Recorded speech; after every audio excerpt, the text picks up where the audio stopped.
Assalamualaikum warahmatullahi wabarakatuh. Selamat malam.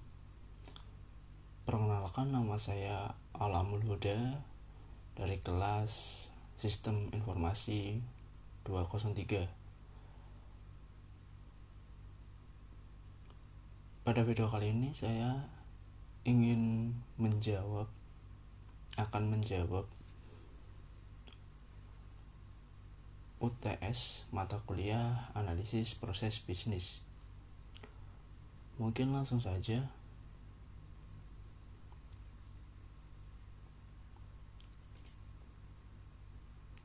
Pembahasan terdiri dari 4 pembahasan, yaitu yang pertama perbedaan DMAIC dan DFSS, yang kedua ringkasan jurnal ke-1 yaitu mengenai Lean Six Sigma 4.0, yang ketiga ringkasan jurnal kedua yaitu mengenai Lean Six Sigma dan BIM, dan yang keempat ringkasan jurnal ketiga yaitu terkait Learning of Improvement Theory. Langsung saja ke pembahasan pertama, yaitu perbedaan DMAIC dan DFSS. DMAIC sendiri itu digunakan untuk meningkatkan dan mengoptimalkan proses yang sudah ada. Fokusnya adalah pada identifikasi dan penghapusan cacat dalam proses yang sudah berjalan. Di DMAIC sendiri itu terdiri dari beberapa struktur. Yang pertama define, yaitu menetapkan tujuan proyek, ruang lingkup, dan kebutuhan pelanggan. Yang kedua measure, mengumpulkan data tentang kinerja proses saat ini. Yang ketiga ada analyze, yaitu menganalisis data untuk mengidentifikasi akar penyebab masalah. Yang keempat ada improve, yaitu mengembangkan dan mengimplementasikan solusi untuk mengatasi akar penyebab masalah. Yang kelima itu ada control, memastikan bahwa perbaikan yang telah dilakukan tetap berjalan dengan baik dan berkelanjutan. Baik, selanjutnya pembahasan mengenai DFSS. DFSS sendiri digunakan untuk merancang produk baru dengan kualitas dari awal. Fokusnya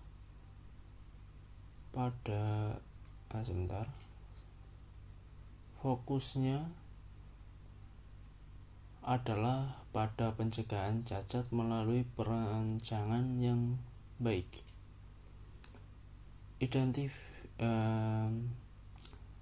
DFSS sendiri itu terdapat beberapa faktor. Yang pertama ada yaitu mengidentifikasi kebutuhan dan harapan pelanggan serta peluang untuk inovasi.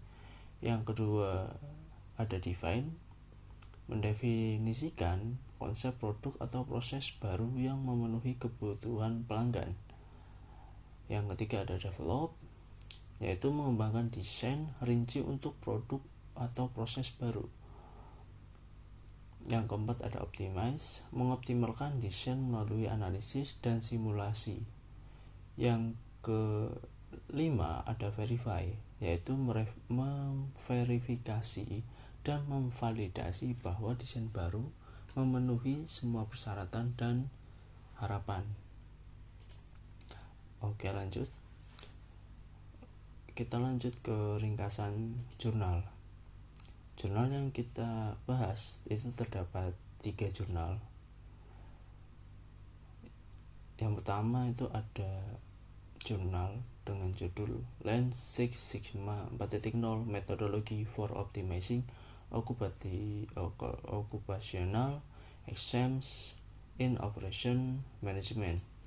Yang kedua ada the development of a Lean Six Sigma and BIM framework for enhancing offset manufacturing.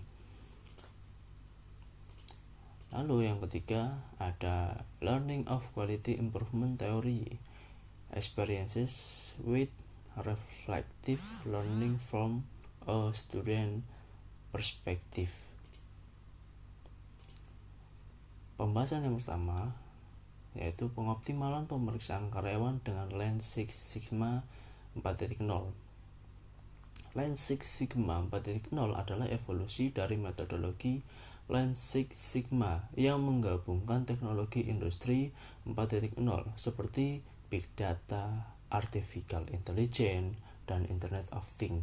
Metode ini dirancang untuk meningkatkan efisiensi dan mengurangi biaya di berbagai proses bisnis.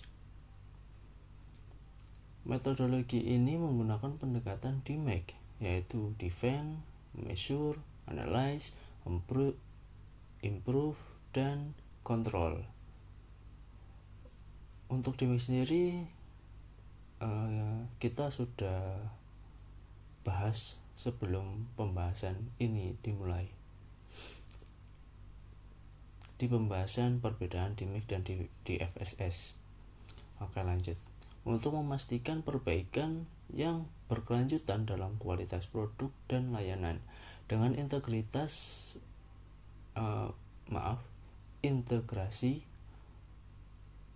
teknologi modern, kita bisa lebih cepat dan akurat dalam mengidentifikasi serta menyelesaikan masalah.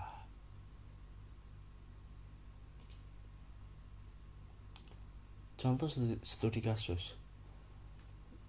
Sebuah studi kasus dari perusahaan di Brasil menunjukkan bagaimana Lean Six Sigma 4.0 diterapkan untuk pemeriksaan kesehatan karyawan. Perusahaan ini mengalami lonjakan jumlah pemeriksaan kesehatan hingga 149% setelah berganti penyedia layanan kesehatan. Lebih rincinya sekitar 149,39%. Dengan menggunakan Lean Six Sigma 4.0, perusahaan ini berhasil mengidentifikasi penyimpangan proses dan kebutuhan informasi.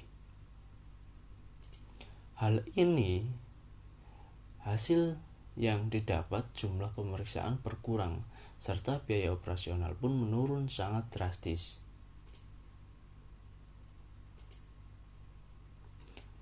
Manfaat dan implementasi. Manfaat sendiri itu mengurangi biaya, meningkatkan efisiensi, memastikan kepatuhan terhadap regulasi. Untuk implementasinya cukup mengikuti langkah-langkah DMAIC.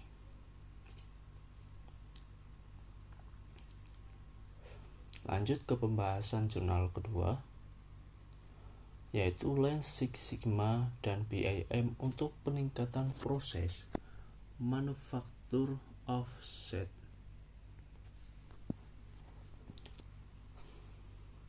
Di sini pembahasan yang akan kita bahas itu terdapat 4, yaitu Lean Six Sigma, Building Information Modeling, dan SIPOC, serta OSM.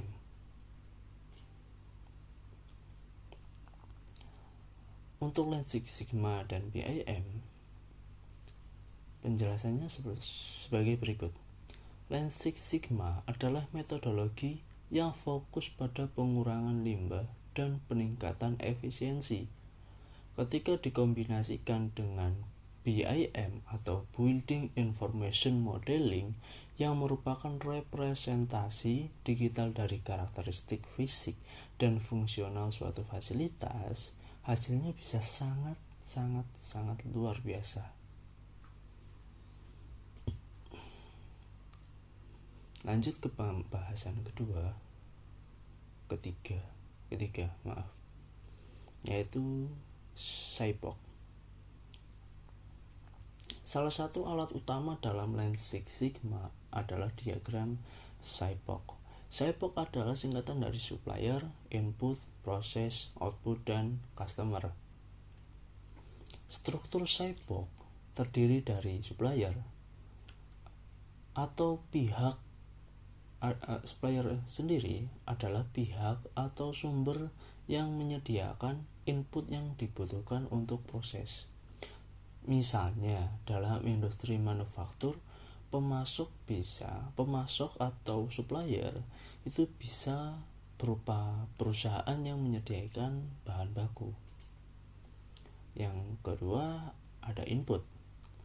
Input sendiri adalah bahan, informasi, atau sumber daya lain yang digunakan dalam proses.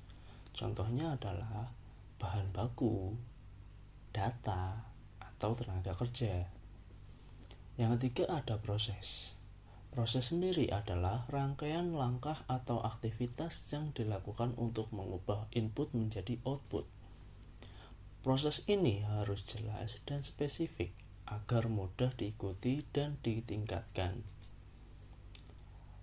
Yang keempat ada output. Output adalah produk atau layanan yang dihasilkan dari proses dan dikirim ke pelanggan. Output harus memenuhi standar kualitas yang telah ditentukan. Untuk yang kelima atau yang terakhir, itu ada customer. Mereka adalah penerima akhir dari output proses.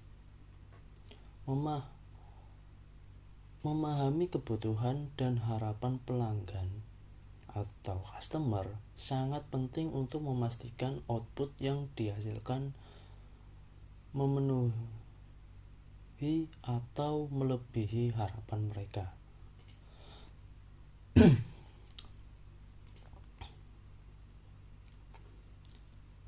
Manfaat diagram SIPOC. Diagram SIPOC membantu kita untuk memahami proses dari awal hingga akhir, memastikan bahwa kita mengetahui semua elemen kunci yang terlibat.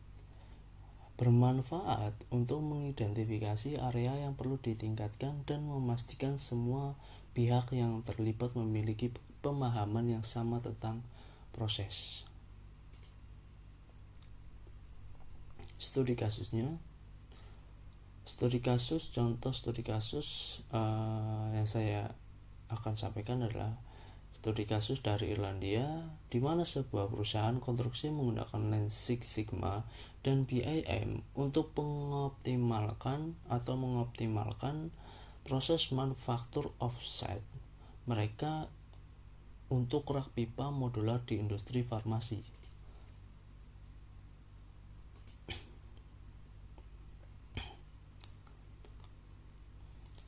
Di sini ada rancangan skits. Perusahaan ini menggunakan BIM untuk merancang skits yang merupakan platform baja berbingkai yang memungkinkan transportasi mudah dan instalasi minimal di lokasi. Pendekatan ini tidak hanya meningkatkan produktivitas, tetapi juga secara signifikan mengurangi limbah dan konsumsi energi. Manfaatnya, yang pertama itu mengurangi kecacatan produk. Yang kedua, kualitas auto meningkat. Yang ketiga, memperpendek jadwal proyek. Studi kasus ini menunjukkan betapa kuatnya Lean Six Sigma dan BIM ketika diterapkan bersama dalam konstruksi.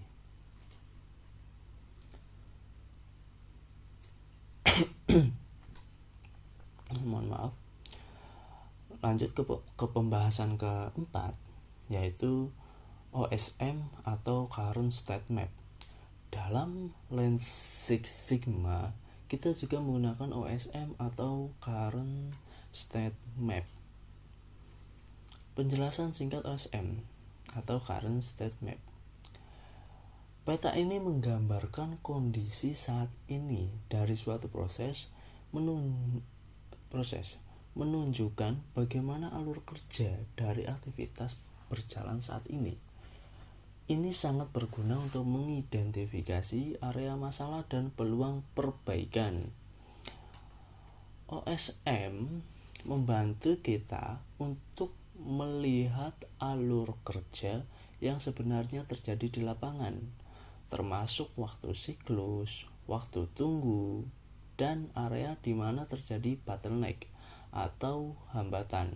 Dengan memahami kondisi saat ini, kita bisa merancang perbaikan yang lebih efektif dan realistis. Lanjut ke pembahasan atau ringkasan jurnal ketiga, yaitu jurnal dengan judul Learning of Quality Improvement Theory Experiences with Reflective Learning from a Student Perspective, atau mohon maaf sebentar, atau pembelajaran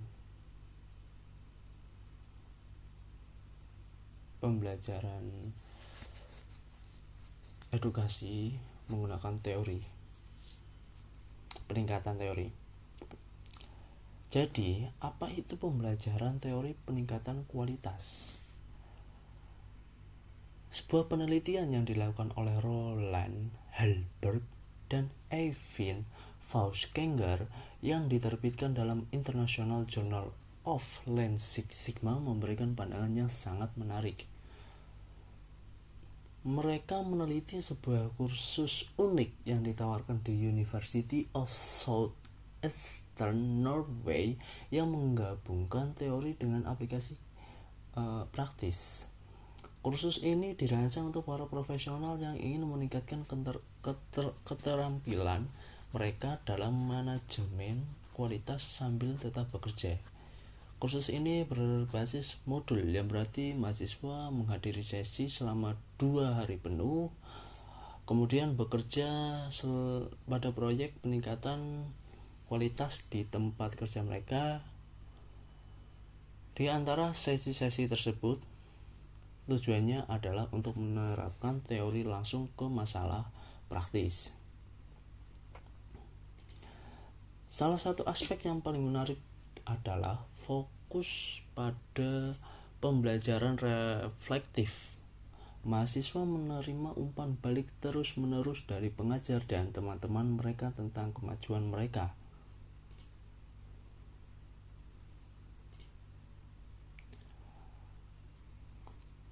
Kursus ini menggunakan metodologi Plan, Do, Check, Act One atau Action atau PDCA, sebuah konsep fundamental dalam peningkatan kualitas. Setiap modul sesuai dengan tahap dalam siklus PDCA, mempromosikan pendekatan terstruktur untuk pemecahan masalah dan peningkatan berkelanjutan. Sistem penilaian itu di studi kasus ini atau penelitian ini itu cukup berbeda, yaitu ujian tradisional atau yang seperti biasanya itu ditiadakan, tetapi menggunakan sistem pengumpulan serangkaian laporan sepanjang kursus yang berpuncak pada laporan proyek akhir. Menurut penelitian, para mahasiswa menghargai pendekatan praktis ini. Mereka menghargai bagaimana kursus ini menggabungkan teori dengan pelatihan praktis, membuat pengalaman belajar mereka langsung dapat diterapkan pada pekerjaan mereka. Dampak kursus sendiri itu, studi menemukan bahwa metode pengajaran dan penilaian ini tidak hanya meningkatkan pemahaman dan keterampilan mahasiswa, tetapi juga memberikan manfaat yang berkelanjutan bagi organisasi mereka. Pendekatan ini bisa menjadi pengubah permainan dalam bagaimana kita merancang dan menyampaikan program pendidikan, terutama bagi para profesional yang bekerja. Terima kasih karena sudah menonton. Sekian dari saya. Jika ada salah pada tutur kata yang saya sampaikan, mohon dimaafkan. Wassalamualaikum warahmatullahi wabarakatuh.